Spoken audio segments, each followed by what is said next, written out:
I'd first like to get your thoughts on the federal charges in Ahmaud Arbery's death and the verdict in the Derek Chauvin trial.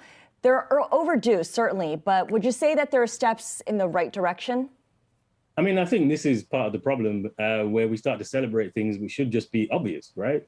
I mean, you have video evidence of Derek Chauvin murdering George Floyd, and we also have video evidence of what was essentially a lynching. So we should just expect this should be the norm. And that's how low the bar is set, that we actually think this is progress. I mean, that tells you the whole problem. And that goes back to what Joe Biden was saying. The idea you could just legislate out racism in America in one session just shows you we're not really taking this seriously at all at the present. Right. But in the meantime, something needs to be done. And the Biden administration is working towards that. Your book examines the history of the transatlantic slave trade and European colonialism. So it goes way back to the roots of what we're talking about. Your thesis is really the subtitle here, that racism and colonialism still rule the world today. So within that framework, how would someone like the current U.S. president, who's urging a national coming together to rebuild trust, to reform these institutions, how would someone like that convince you that incremental progress, working within the system, is a worthwhile pursuit? Well, I think this is the problem, though. The way it's framed as incremental progress, working within the system.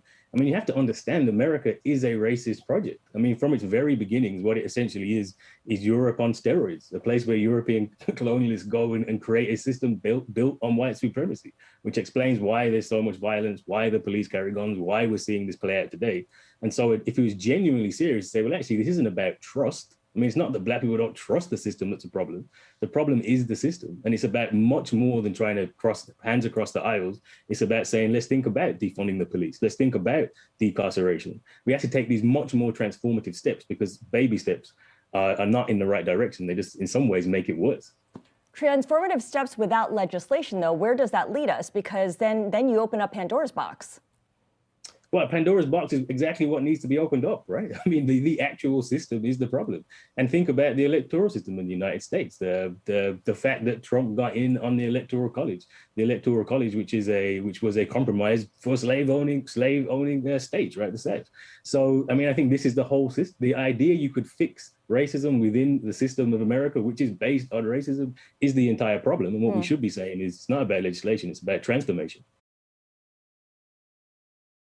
Hey, thanks for watching. For more stories like this, be sure to stream Bloomberg Quicktake 24/7 for free at any of the places down below. Get live coverage, interviews, documentaries, deep dives, and so much more on the stories that you care most about. And don't forget to hit the follow or subscribe button on Twitter, YouTube, Instagram, and Facebook.